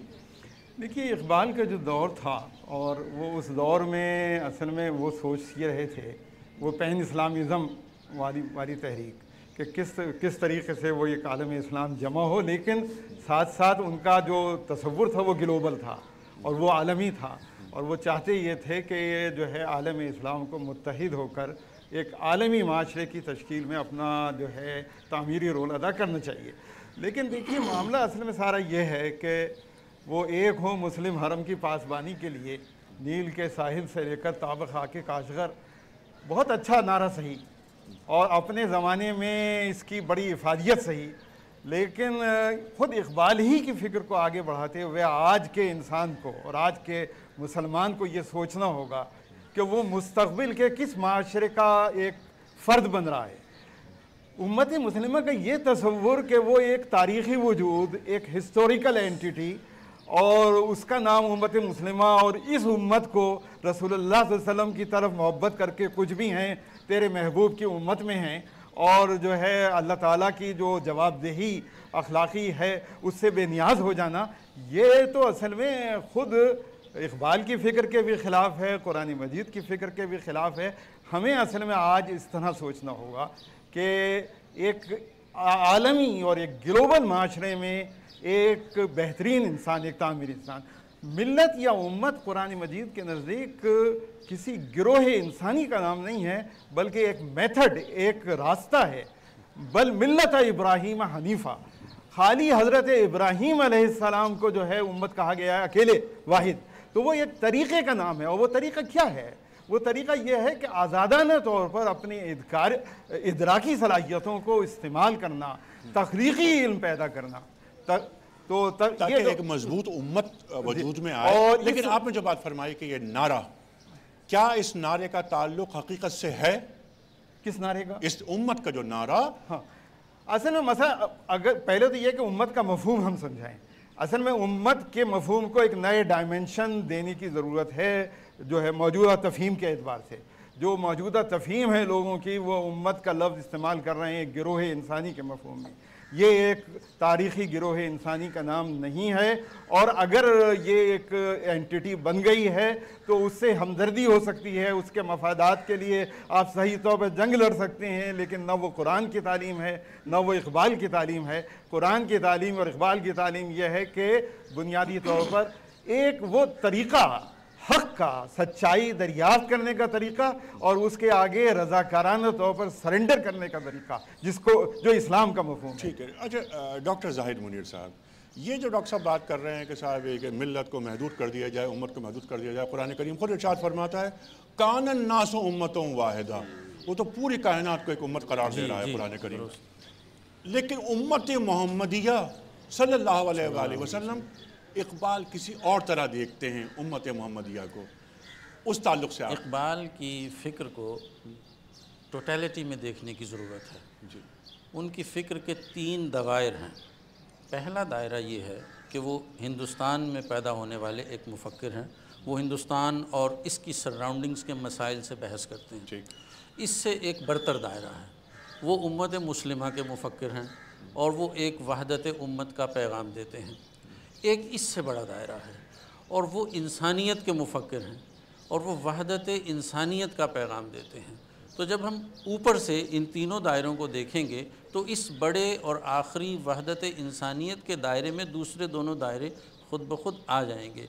وہ کہتے ہیں نا کہ بتان رنگ و خوں کو توڑ کر ملت میں گم ہو جا، نہ تورانی رہے باقی، نہ ایرانی نہ افغانی. اس سے آگے جب دیکھیے 1 جنوری 1938 کو جو وہ سال نو کا پیغام دے رہے ہیں، اس میں وہ یہ کہتے ہیں کہ سب سے بڑی وحدت انسانیت کی وحدت ہے اور اسی وحدت کی طرف رجوع کرنے کی ضرورت ہے. اور یہ تصور براہ راست قرآن سے ماخوذ ہے. دیکھیے قرآن کہتا ہے کہ یا ایھا الناس اتقوا ربکم الذی خلقکم من نفس واحدہ وخلق منها زوجها وبث منهما رجالا کثیرا ونساء واتقوا اللہ الذی تساءلون به والارحام ان اللہ کان علیکم رقیبا. کیا لوگو اللہ سے ڈرو جس نے تمہیں ایک نفس واحدہ سے پیدا کیا، اسی سے اس کا جوڑا پیدا کیا، ان سے پھر اولاد آدم کو پھیلایا، اور اس اللہ سے ڈرو جس سے تم رحمی رشتوں کا واسطہ دے کر سوال کرتے ہو. گویا توجہ یہ دلائی جا رہی ہے کہ بنی آدم آزائی یک دیگرند کہ در آفرینش ز یک گوہرند. یہی اقبال کی فکر ہے کہ بنی آدم جو ہیں وہ ایک کنبہ ہیں، ایک فیملی ہیں. اور اسی وہی اقبال نے جب لیگ آف نیشنز قائم ہوئی تو کہا کہ مکے نے دیا خاک جنیوا کو یہ پیغام، اسلام کا مقصود فقط وحدت آدم، کہ آپ اپنی قوموں کی اجتماعیت کی بات کر رہے ہیں. مکے کا پیغام جنیوا کے لیے یہ ہے کہ ہمیں وحدت آدم کی بات کرنی ہے. اور یہی بات ہے. دیکھیے جاوید نامہ ان کی ماسٹر پیس ہے، آخری عمر کی پختہ ترین کتاب ہے. اس میں انہوں نے کہا کہ آدمیت کیا ہے؟ آدمیت احترام آدمی، باخبر شو از مقام آدمی. یہ ہے وہ اساس جس پہ وہ ایک عالمگیر معاشرے کی تشکیل چاہتے ہیں جو ہندوستان کے دائرے سے بڑا ہے، اسلام کے دائرے سے بڑا ہے، جو انسانیت کا معاشرہ ہے اور اس کی اساس احترام آدم پر ہے. ٹھیک ہے، احترام آدمیت اور ظاہر دائرہ بڑا ہو گیا، وحدت ملت کے ساتھ ساتھ وحدت انسانیت، وحدت آدم. اور مکے نے دیا خاک جنیوا کو یہ پیغام، جمعیت آدم کے جمعیت اقوام. تو جمعیت آدم کی بات کرتے ہیں اقبال. اچھا ڈاکٹر صاحبہ، آج یہ تو بات فکر ہو گئی اقبال کی، بالکل سامنے آ گئی. سامنے آج جو مسائل ہیں ہمارے، یہ ایرانی، یہ تورانی، یہ افغانی، یہ عراقی، یہ سعودی، ہم مسلمان جو بٹ چکے ہیں، ظاہر اقبال کی فکر یہ بالکل نہیں ہے. ایسے میں ہم زندہ کیسے رہیں؟ ایسے میں ہم زندہ ایسے رہیں کہ چھوٹے چھوٹے اختلافات بھول کے جو بڑی بڑی یکسانیت ہے اس کو تلاش کریں. اور دوسرا، اقبال نے جب اس وقت افغان کا ذکر کیا اور تہران کا ذکر کیا تو وہ بڑی حد تک جو اس وقت برطانوی سیاست میں جو ان کی صورتحال تھی انہیں کوئی آرام سے رام نہیں کر پایا تھا. تو اس بے چینی کو، اضطراب کو آپ کے سامنے ایک مثال موجود ہے. یورپین یونین بن سکتی ہے، کسی جغرافیائی حد پہ زد نہیں پڑتی، کسی فکر کے زاویے پہ زد نہیں پڑتی، مگر پھر بھی وہ لوگ موجود ہیں. ہم نے کیا ہے؟ اقبال ورثے کے بڑے حامی ہیں اور ان کے خیال میں ورثے کو زندہ رہنا چاہیے، مگر اقبال کے خیال میں ورثے کو ضد نہیں بننا چاہیے، ورثے کو ضد نہیں بنانا چاہیے. یہ بہت اچھی بات. اور کیا میرے ہاتھ میں کیا ہے؟ ہمارے سر کی پھٹی ٹوپیوں پہ طنز نہ کر، ہمارے تاج عجائب گھروں کی زینت ہیں. تو وہ عجائب گھروں کی زینت جو تاج ہیں ان پہ فخر نہیں کرنا چاہیے. مجھے کیا کی، میں نے کیا کیا. جو ضد کرتا ہے وہ تو آگے نہیں بڑھ پائے گا. لیکن یہ بات ڈاکٹر صاحب، سیدھی سی بات ہے کہ یہ دنیا ایک عظیم الشان میدان گاہ جہد و عمل ہے. ایک ایسی جگہ ہے جہاں مسلسل آویزش ہے، جس میں باعزت بقا کے لیے قوت لازمی ہے، اور قوت کے دو عناصر ہیں، ایک جسمانی یا عسکری قوت ہے اور ایک روحانی اور علمی قوت ہے۔ مادی علم سے بھی قوت پھوٹتی ہے، لیکن اگر تمام قوم ایک جسمانی اور روحانی سپاہ ہو، ہر فرد تربیت یافتہ ہو، عسکری تربیت یافتہ ہو، جسم اس کا مضبوط ہو، بھوک پیاس ننگ سہ سکتا ہو اور درد دل کا مالک ہو۔ یعنی مجھے میرے والد سنایا کرتے تھے، تنے پیدا کن از مشت غبارے، اس مٹھی بھر خاک سے وہ جسم پیدا کر، تنے محکم ترس سنگی سارے، جو پہاڑوں کی چٹانوں سے مضبوط ہو، درون او دل درد آشنا ہے، جس کے اندر ایک درد آشنا دل ہو، چو جوئے در کنارے کو سارے پہاڑ کے دامن کے میں۔ تو بات یہ ہے کہ اس وضع قطع کے انسان ہی ہیں جو اس پسماندہ انسانیت کو، اس پسی ہوئی مظلوم انسانیت کو اٹھا سکتے ہیں اور ان کے لیے امن، آشتی، تعلیم اور فراوانی کے راستے کھول سکتے ہیں۔ ایک بہت معمولی سی بات آپ کے سامنے رکھنا چاہتی ہوں کہ اقبال کو یہ اندازہ ہے کہ جب لوگ مختلف جغرافیائی حدود میں ہوں گے، مختلف تاریخی تجربوں سے گزریں گے، تو ان کا مختلف زاویہ فکر ہونا، مختلف زاویہ نگاہ ہونا کوئی جرم نہیں ہوگا، لیکن اگر اخلاقی نقطۂ نظر ایک ہوگا، کور ویلیوز ایک، اگر ایک بنیادی قدریں آپ کی ایک ہوں گی، تو پھر کوئی فرق نہیں رہتا۔ ٹھیک ہے، اور وہ نقطۂ توحید، وہ جو جس کو آپ کو اتمام کرنا، جس کا آپ کو اتمام کرنا، جس کا اتمام کرنا، اور قرآن تمام مذاہب کو تسلیم کرتا ہے، تمام کتب کو تسلیم کرتا ہے، اور اسی لیے تسلیم کرتا ہے کہ قرآن بنی نوع انسان کے لیے ہے اور بنی نوع انسان کے اتحاد کے لیے ہے، اور اس کائنات کو سمجھ کے، خدا کو پہچان کے کائنات کو تسخیر کرنے کے لیے ہے، اور اس کے علاوہ کوئی دستور العمل نہیں ہے۔ یہ ممکن نہیں ہے کہ خالق مخلوق کو تقسیم ہونے کے لیے ممکن ہی نہیں ہے، ممکن نہیں ہے۔ اچھا ڈاکٹر صاحب، اقبال کے مزار کے جلوں میں ہم بیٹھے ہوئے ہیں، بلکہ میں نے تو ابھی یہ کہا کہ ہم اقبال کے قدموں میں بیٹھے ہوئے ہیں۔ آج اقبال ہوتے ہیں، اقبال ہمارے ساتھ، لیکن آج بنفع نفیس ہوتے ہیں۔ جو حالات اس وقت پاکستان کو درپیش ہیں اور امت کے حوالے سے حالات سامنے ہیں، بھروسہ کر نہیں سکتے غلاموں کی بصیرت پر کہ دنیا میں فقط مردان حر کی آنکھیں بینا، یا دوسرے الفاظ میں کہتا ہوں کہ آج اقبال کو کتنی تکلیف ہو رہی ہوگی ہمارے حالات دیکھ کر۔ آج اقبال ہوتے تو وہ کیا حل تجویز کرتے ہیں ہمیں؟ بڑے بڑے کام، 3 کام کون سے بتاتے اقبال؟ اچھا، یہ 3 کام آپ نے بہت پریسائزلی، کیونکہ وقت کم ہے۔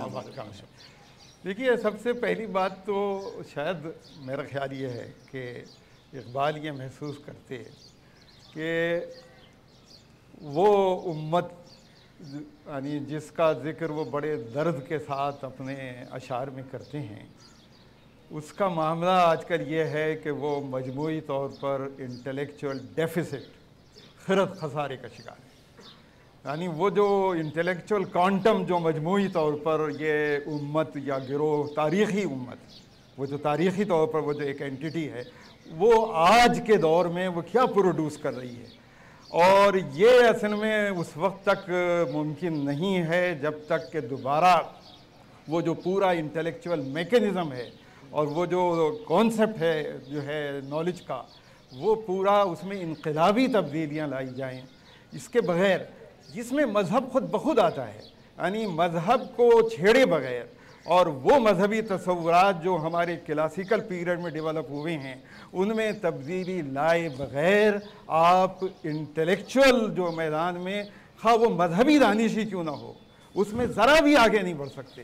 تو اقبال کے ساتھ اگر کسی بھی وفاداری کا اور اس کے فکر کو آگے بڑھانے کی کوئی بات کرنی ہے، تو ہمیں سب سے پہلے تو یہ اپنے اندر یہ ہمت پیدا کرنی ہوگی کہ وہ جو کلاسیکل ہمارا جو دور زوال کا جو تصورات ہیں مذہبی، ان میں ہم تبدیلی لائیں۔ دوسرا یہ ہے کہ اقبال اجتہاد کی بات کرتے تھے۔ اقبال نے اپنے دور میں کوشش بھی کی، ان سارے وہ جو انسان کے ذرائع علم تھے ان کو ریویو کیا، اور خطبات اسی موضوع پر مشتمل ہے۔ لیکن اصل جو میں آج اقبال سے سیکھ کر اور اقبال ہی سے فیض حاصل کر کے میں یہ بات کر رہا ہوں کہ اصل چیز یہ ہے کہ ایک بڑا بنیادی سوال ہے جسے آج ہمیں ریویو کرنا چاہیے، وہ یہ کہ وحی کے ساتھ انسان کا رشتہ کیا ہے؟ کیا وحی کے ساتھ ہمارا رشتہ یہ ہے کہ کمانڈ اینڈ اوبیڈینس، بنے بنائے احکام جو ہیں وہ اللہ جو ہے وہ نازل کر رہا ہے اور ہم ریسیونگ اینڈ پر ہیں اور ہمیں صرف اطاعت کرنی؟ یہ رشتہ نہیں، بلکہ بنیادی طور پر رشتہ یہ ہے کہ انسان اس بات کا مکلف ہے کہ سچائی کو دریافت کرنے کے لیے اپنی ادراکی صلاحیتوں کو بھرپور طور پر استعمال کرے۔ قرآن اکانومائز کرتا ہے ہماری انٹلیکچوئل ایفرٹس کو، ہمیں صحیح راستہ دکھاتا ہے، صراط مستقیم دکھاتا ہے، ہمیں ایک ویلٹن شون یعنی کائنات کا تصور، کائنات میں انسان کا مقام، زندگی کا تصور یہ دیتا ہے۔ یہ وہ بڑا فریم ورک، اور لیکن ہمیں خود جو ہے وہ اپنے لیے اب قوانین بنانے ہیں اس دائرے میں رہتے ہوئے جو سچائی کو ریفلیکٹ کر رہے ہوں، لیکن ہم اللہ کو جب نیچے اتار لاتے ہیں اور زمین پر اتار کر اللہ سے جو ہے وہ عام قانون سازی کا کام کروا رہے ہوتے ہیں، اور پھر اللہ کی طرف منسوب کر کر کوئی بھی مولوی اور کوئی بھی شیخ جو ہے وہ یہ کہہ دیتا ہے کہ یہ اللہ کا قانون ہے، تو یہ اللہ کے ساتھ اس سے بڑی زیادتی نہیں ہو سکتی۔ ڈاکٹر صاحب یہ اللہ تعالیٰ کو نیچے اتار لیتے ہیں جو آپ نے فرمایا۔ اللہ تعالیٰ اقبال فرما رہے ہیں انسان کا قد بڑا کر رہا ہے، انسان کو بلند کر رہا ہے، بلکہ اقبال یہاں تک لکھتے ہیں کہ ایک وقت ایسا آتا ہے کہ بندہ کو ورکر ہو جاتا ہے اللہ تعالیٰ کا، ہمکار ہو جاتا ہے اللہ تعالیٰ کا، خالق بن جاتا ہے، خالق بن جاتا ہے، اس کا ہاتھ اللہ کا ہاتھ ہو جاتا ہے، اس کی آنکھ اللہ کی آنکھ ہو جاتی ہے۔ ڈاکٹر صاحب یہ بہت اہم موضوع، لیکن اس وقت ہمیں جانا ہے بریک کی جانب۔ جب واپس آئیں گے تو کچھ سوالات ہم لیں گے نوجوانوں سے، اور میں سوال یہ رکھوں گا آپ چاروں کی خدمت میں کہ نوجوان جو کہ مستقبل ہے ہمارا، اقبال نوجوانوں کے تعلق سے کیا فرماتے ہیں؟ خواتین و حضرات ایک بریک کے بعد آ رہے ہیں۔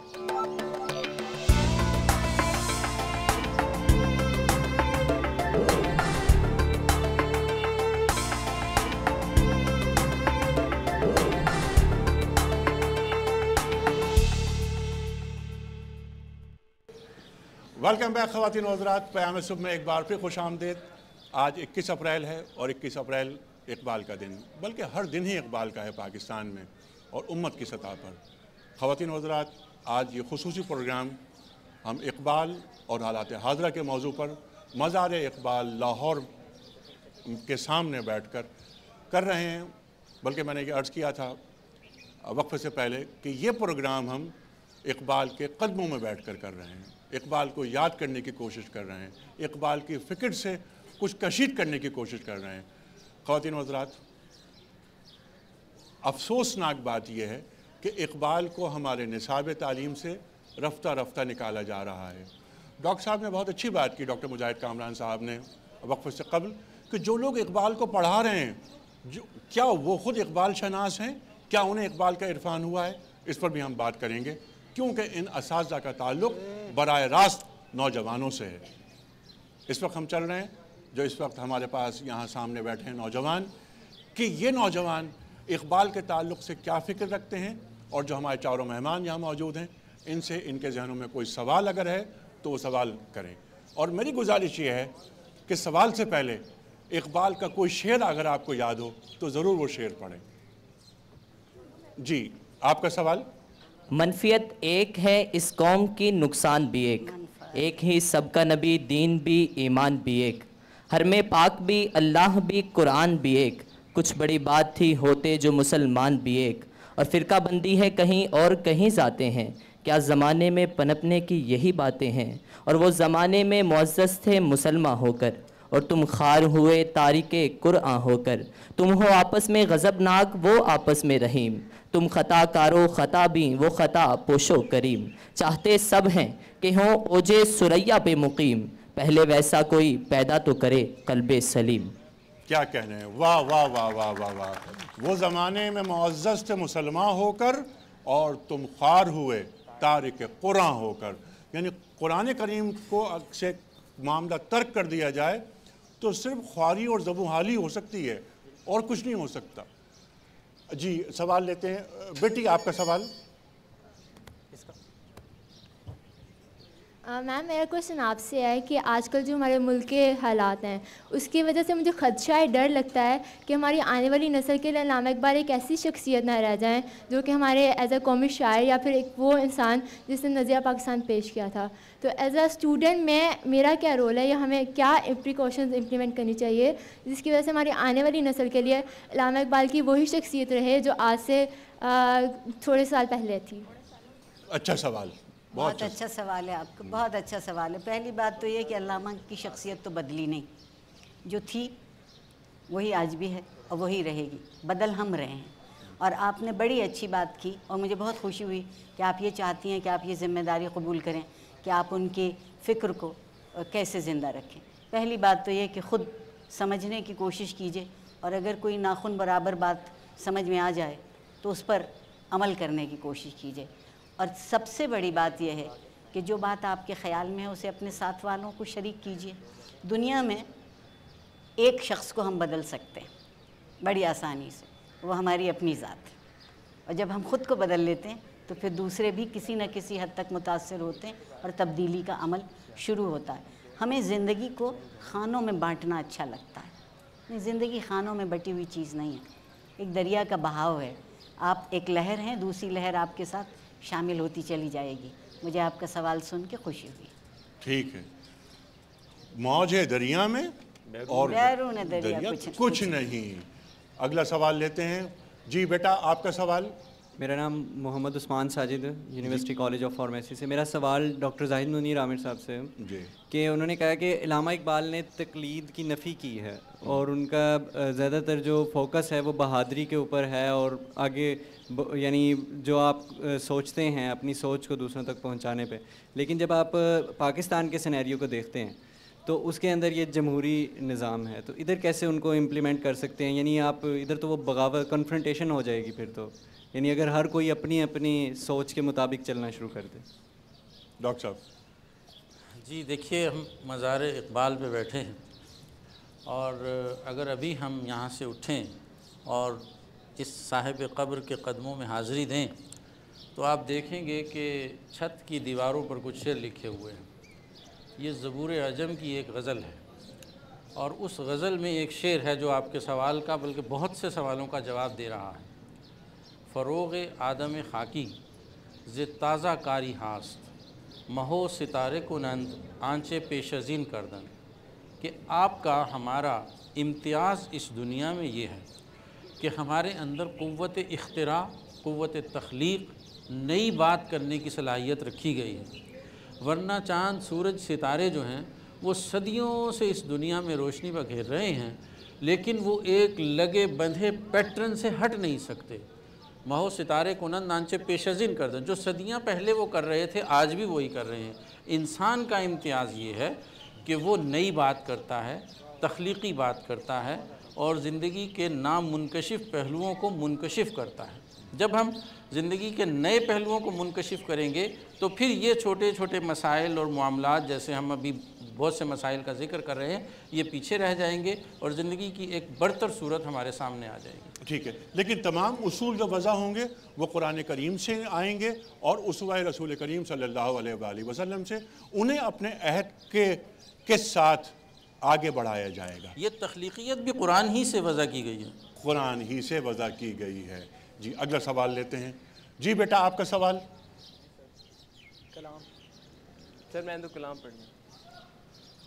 سر کلام پڑھنا ہے. کلام پڑھنا ہے نا؟ خاتون بڑی دیر سے. جی ان کا سوال لے لیتے ہیں، اس کے بعد آپ اس کے میں جب آپ کہیں گے نا آپ یہ کہیے گا کہ میں اقبال کا کلام سنانا چاہ رہا ہوں. ہاں میڈم سے میرا کوشچن ہے پہلا کہ اقبال نے اردو میں پہلے بہت لکھا، اس کے بعد ایک دفعہ فارسی میں لکھا، اس کی کیا وجہ تھی؟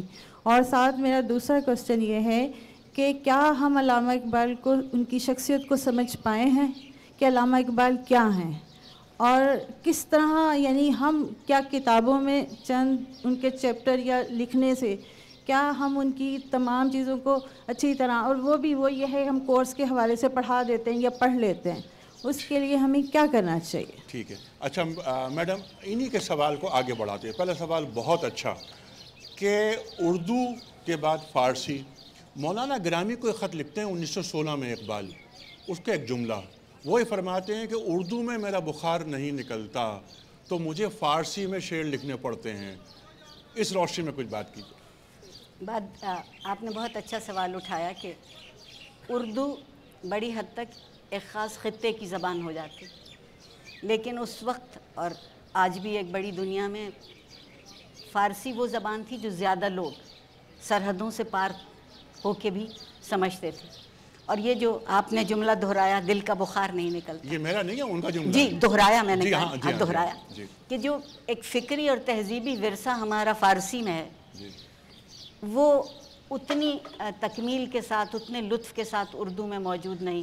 اور اقبال جن لوگوں کو اپنا پیر مان رہے ہیں، مولانا روم، تو جو پیر کی زبان ہے اگر وہ مرید کی زبان نہیں ہوگی تو جو خیال کا فاصلہ ہے وہ کم نہیں ہوگا. کیا اچھی بات. وہ اس خیال کے فاصلے کو کم کرنے کے لیے فارسی میں شعر کا ہے. اور فارسی میں آج آپ سب لوگوں سے بہت وثوق سے کہتی ہوں کہ جسے فارسی نہیں آتی وہ اردو نہیں سمجھتا. اچھا آپ نے ایک بہت بڑی بات یہ کہی، جسے فارسی نہیں آتی وہ اردو نہیں سمجھ سکتا. ڈاکٹر سلیم الزماں صدیقی صاحب کا جملہ مجھے یاد ہے، وہ یہ فرماتے ہیں کہ جس کو فارسی نہیں آتی میں اسے پڑھا لکھا نہیں سمجھتا. اچھا اب میں اس میں آپ کی بات میں ایک بات یہ بڑھاتا ہوں کہ ایک ہوتا ہے لسانی ظرف. اردو کا لسانی کا جو ظرف ہے یہ کیا فارسی کے مقابلے میں مدھم ہے؟ نہیں، ظرف کم نہیں ہے، ظرف کم نہیں ہے. اردو سیاست کا شکار ہوتی رہی جس سیاست کا فارسی شکار نہیں ہوئی. روایت بھی پرانی ہے. نہیں، ایک وہ روایت تو ایک اتنی قدیم تر ہے کہ وہ تاریخ سے پہلے، وہ زبان قبل از تاریخ آپ کے حصے میں آ رہی ہے. یہ زبان بے حد ملنسار ہے، بہت ظرف رکھتی ہے، مگر بہت سیاست کا شکار ہوئی. ہم آج بھی اس بات کا شکار ہیں کہ اردو ایک خاص خطے کے بولنے والوں کی زبان ہے. نہیں ہے ایسا. اردو تو ایک فکری اور تہذیبی زبان ہے، اس کو جو بھی اختیار کر لے اردو اس کی زبان ہو جائے گی. ٹھیک ہے. مولوی عبدالحق صاحب علامہ سے ملنے کے لیے تشریف لے گئے اور یہ کہا کہ میں یہ چاہتا ہوں کہ پورے ہندوستان میں اردو کا دائرہ پھیلا دیا جائے. تو علامہ نے صرف اتنا جواب دیا، صرف ہندوستان میں؟ واہ واہ واہ. یعنی اردو میں تو کائنات کے سما جانے کا حوصلہ ہے، آپ صرف ہندوستان کی بات کرتے ہیں. ٹھیک ہے. اچھا یہی سوال میں رکھتا ہوں، ان خاتون کا سوال یہ بہت اچھا ہے، میں چاہوں ذرا اور بات کی جائے اس پر. اردو کلام سے منتقل ہوا آپ کا ادبی اثاثہ فارسی میں، یعنی تخلیقی نوعیت کے اعتبار سے، ٹرانسلیشن کی بات نہیں کر رہا میں. اقبال کے ذہن میں کیا تھا کہ میں فارسی میں کیا بڑا میرا کلام، میرا تھاٹس بڑے، زبان متحمل نہیں ہو سکتی میرے، یعنی اردو میرے تھاٹس کی؟ نہیں، پرسپیکٹو بڑا کرنا چاہتے تھے. بنیادی بات یہ ہے کہ وہ اپنے مخاطبوں کا دائرہ پھیلانا چاہتے ہیں، جیسا کہ میڈم نے کہا. ان کی یہ سینٹرل ایشیا، ایران. دیکھیں کہ انقلاب ایران میں اقبال کی شاعری کا کتنا بڑا رول ہے. مجھے وہ مصرع بھول گیا، مجھے ایک ایرانی حکومت کے اہلکار نے بتایا کہ ہم وہ پڑھا کرتے تھے کہ خواب گراں سے جاگ، وہ کیا ہے؟ از خواب گراں خیز. جی یہ پڑھتے جاتے تھے ہجوم. جب علی شریعتی کے سارے جو لیکچرز ہیں اس میں اقبال نظر آتا ہے، کوٹ کرتے ہیں. اور دوسرے جو انقلاب ایران میں اقبال لاہوری کہتے ہیں. جی جی جی جی جس محبت سے، اور اس کی بنیادی وجہ یہ کہ میں نے پہلے ذکر کیا تھا کہ ایک جدلیات ہے اس میں. جو بنیادی غزل ایک انقلاب ایران میں جس نے کلیدی کردار ادا کیا، اقبال کی غزل، جو انہوں نے بالکل اپنا ایک نشید ملی بنا لیا کہ میر اسد مردی کے زنجیر غلامان بشکند، دیدہ ام از روزن دیوار زندان شما.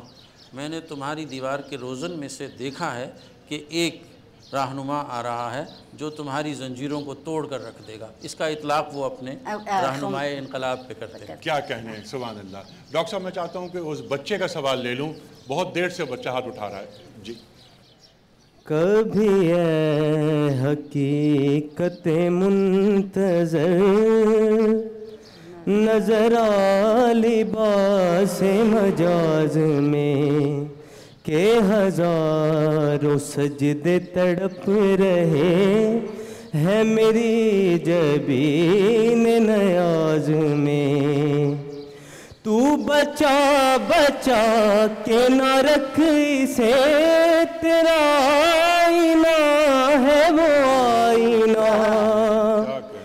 تو بچا بچا کے نہ رکھ اسے، تیرا آئینہ ہے وہ آئینہ کہ شکستہ ہو تو عزیز تر ہے نگاہ آئینہ ساز میں، کبھی اے حقیقت منتظر نظر آ لباس مجاز میں۔ بہت اچھے، بہت اچھے، سبحان اللہ سبحان اللہ۔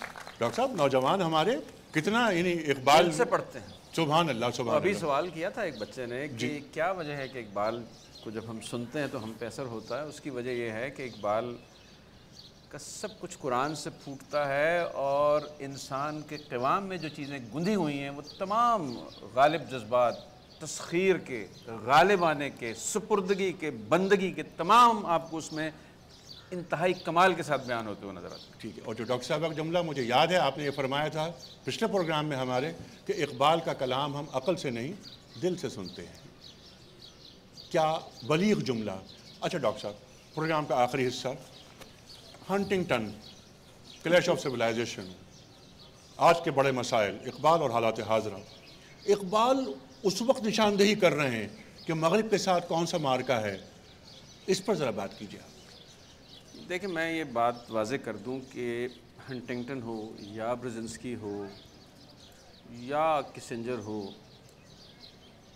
یہ بات لوگوں کو معلوم نہیں ہے کہ یہ تمام نام نہاد علماء، ماہرین، اسٹریٹجسٹ جن کا بڑا نام ہے، یہ بنیادی طور پر بینکاروں کے ٹولے کے تنخواہ دار ہیں، ان کی بات کرتے ہیں، وگرنہ امریکہ جیسی عظیم قوم میں بڑے بڑے لائق لوگ موجود ہیں جن کو وہ شہرت عطا نہیں ہو رہی کیونکہ وہ بینکاروں کی لائن نہیں لے رہے۔ جو ون ورلڈ گورنمنٹ جو بنیادی طور پر، یا نیو ورلڈ آرڈر جو بنیادی طور پر بینکاروں کی ڈکٹیٹرشپ کا نام ہے، اس میں حصہ دار نہیں بننا چاہتے۔ تو کلیش آف سویلائزیشنز بھی یہ کتابیں لکھوائی جاتی ہیں، گرینڈ چیس بورڈ بھی لکھوائی گئی، 1904 میں ہیری میکنڈر کا تھیسس بھی لکھوایا گیا۔ یہ خاندان اپنے اقتدار کو وسعت اور گہرائی دینے کے لیے بڑے بڑے اسکالرز کو استعمال کرتے ہیں اور ان کو دنیا میں معروف کرتے ہیں۔ لہٰذا اصل مارکا یہ ہے کہ دنیا میں ایک ایسا نظام قائم ہو جس میں انصاف ہو، جس میں بنی نوع انسان کے ساتھ یکساں رواداری کا سلوک ہو، کوئی کسی کا غلام نہ ہو، اور تمام انسانوں کو اپنی خدا داد صلاحیتوں کی نشو و نما کا برابر اختیار ہو۔ میں شاخ سے کیوں پھوٹا، میں شاخ سے کیوں ٹوٹا، ایک جذبہ پیدائی، ایک لذت یکتائی، ہر فرد کا یہ حق حاصل ہے کہ اللہ تعالیٰ نے جو اسے صلاحیتیں دی ہیں وہ پرورش پرائیں، اور لوگ بھوک اور پیاس، استحصال اور جنگ و جدل سے ابھر کر ایک آزاد فضا میں سانس لیں اور خدا کی بنائی ہوئی کائنات کی طرف دیکھیں۔ لیکن اصل کلیش یہی ہے، اور چونکہ ہمارے ہاں مختلف مضامین میں اسکالر ہی نہیں ہیں، نہ ہمارے پاس ماہرین اقتصادیات ہیں، نہ ہمارے پاس مالیات کے ماہر ہیں، نتیجہ یہ ہے کہ باوجود اس کے کہ اسلام سود کو حرام قرار دیتا ہے، عیسائیت بھی سود کو حرام قرار دیتی ہے، لیکن دنیا کا تمام نظام سود پہ چل رہا ہے، اور قوموں کی قومیں اور حکومتوں کی حکومتیں ان خاندانوں کی مقروض ہیں۔ امریکہ کا GDP $14 ٹریلین ہے، جو بینکوں کا قرضہ انہوں نے دینا وہ $15 ٹریلین ہے، وہ کبھی قرضہ اتار ہی نہیں سکتے، سود بڑھتے بڑھتے GDP تو کبھی ٹھیک ہے، یہ تو ان کے مسائل۔ ڈاکٹر صاحب میرا سوال صرف یہ ہے کہ اقبال کی فکر کو لے کر ہم اپنے مسائل اس تناظر میں جو آپ نے باتیں فرمائیں، clash of civilization, the end of history, world new economic system, new world order, یہ نئی ٹرم سامنے آئی ہیں، اس میں غلامی کو دور کر کے زندہ کیسے رہا جا سکتا ہے، وہ زندگی جو اقبال چاہتے ہیں؟ دیکھیے اصل میں سارا یہ بات ڈاکٹر صاحب نے بالکل درست کہی کہ یہ لوگ ظاہر ہے کہ ہوم آفس کے ملازم تھے دونوں، یعنی یہ ہنٹنگٹن بھی اور فوکویاما بھی، اینڈ آف ہسٹری کا جو مصنف ہے۔ لیکن دیکھیے اصل میں بات یہ ہے کہ اصل بات یہ یعنی ان لوگوں کی چیزیں یعنی بالکل بے وزن تو نہیں ہیں کہ جسے غیروں کی بات سمجھ کر رد کر دیا جائے، البتہ ان کی بات کو بھی ایک صحیح دھارے میں شامل کرنے کی ضرورت ہے۔ معاملہ ہے کلیش کا، بات یہ ہے کہ کلیش بنیادی طور پر تہذیبوں کی سطح پر نہیں ہے، کلیش خود میری اپنی ذات کے اندر موجود ہے، وہ فرد اس کے اندر کلیش موجود ہے کہ اسے مطلب جو اس کا اصل مقصود ہے اس کرۂ ارض پر انسان کو جس لیے بھیجا گیا ہے، وہ اصل میں اس کو متعین کرنے میں اس کے درمیان ایک کشمکش ہے۔ تو اور اس کلیش کی بات قرآن مجید پہلے ہی روز سے کر رہا ہے کہ وہ جو شیطان کے ساتھ آپ کا انہو لکم عدو مبین، تو اصل میں تو ساری چیز یہ ہے کہ بنیادی طور پر، اور یہ انسانیت کا ایک تہذیبی ارتقاء ہے۔ مغرب نے تہذیبی ارتقاء کے خاص اسٹیج پر قیادت سنبھالی، لیکن اب وہ اس کے اندر سے مزید اسے اگرچہ ابھی فکری سوتے خشک نہیں ہوئے، لیکن اس میں ایسا محسوس ہوتا ہے کہ وہ شاید یہ اعلان کر رہا ہے اور انکار کر رہا ہے کہ وہ اس تہذیبی فکر کو آگے بڑھانے کی صلاحیت نہیں رکھتا۔ یہ خلا اسلام پورا کر سکتا تھا، لیکن سارا مسئلہ یہ ہے کہ مسلم دنیا میں جو اسلامی تحریکیں اٹھتی رہی ہیں ان کا رزلٹ یہ نکلا، ان کی نیت یہ نہیں تھی، لیکن ان کا رزلٹ یہ نکلا ہے کہ بالآخر شدت پسندی جو ہے وہ ہمارے رگو پیر اور غالب ہوتی جائے، مزاج کا حصہ بن گئی۔ اور آپ کی بات کو آگے بڑھاتے ہوئے ہمیں اسلام کے عالمی پیغام کو لے کر آگے بڑھنا ہوگا، اور وہ تہذیبی ارتقاء مزید یعنی مغرب کی تہذیب کو بھی مزید آگے بڑھائیں۔ ٹھیک ہے، اور اس کے لیے جو انٹلیکچوئل ڈیفیسٹ کی آپ نے بات کی، خرچ خسارہ، وہ پورا کرنا ہے۔ ڈاکٹر صاحب میں بڑا ممنون، بہت شکر گزار، ڈاکٹر زاہد صاحب آپ کا بہت میں شکر گزار ہوں، ڈاکٹر مجاہد کامران صاحب بڑا ممنون، بڑا وقت نکالا آپ نے، محترمہ عارفہ سیدہ صاحبہ بڑا شکر گزار، اور یہ بچوں اور بچیوں آپ کا بہت شکر گزار۔ خواتین و حضرات، کوشش اس بات کی کرنی چاہیے کہ اقبال کی اس فکر کو خود پر نافذ کیا جائے۔ اقبال نے فرمایا تھا نا کہ اندھیری شب ہے جدا اپنے قافلے سے ہے تو، تیرے لیے ہے میرا شعلہ نوا قندیل۔ خواتین و حضرات، مزار اقبال سے انیق احمد کو اجازت، خدا حافظ۔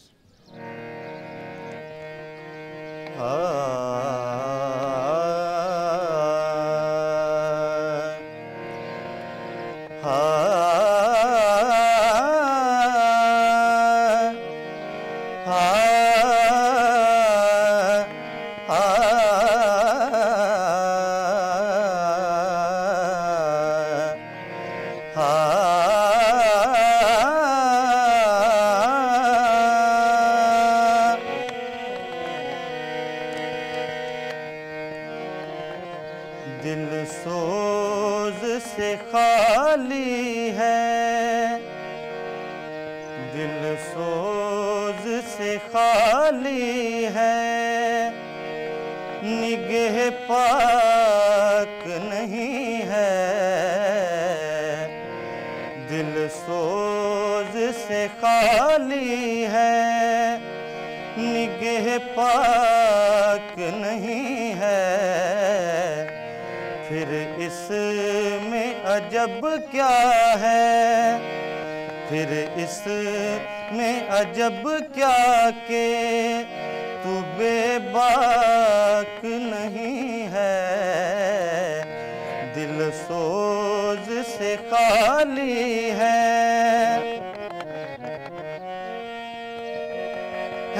ذوق تجلی بھی اسی خاک میں پنہاں،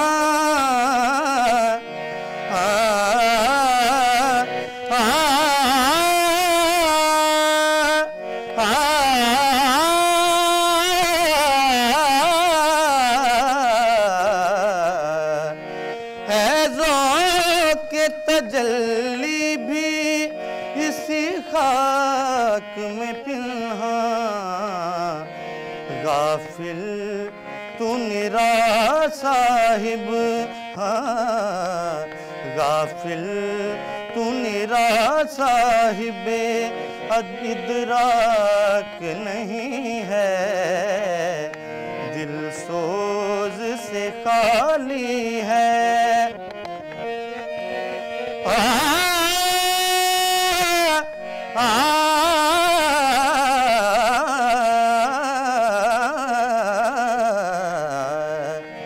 کیا صوفی و ملا کو خبر میرے جنوں کی، کیا صوفی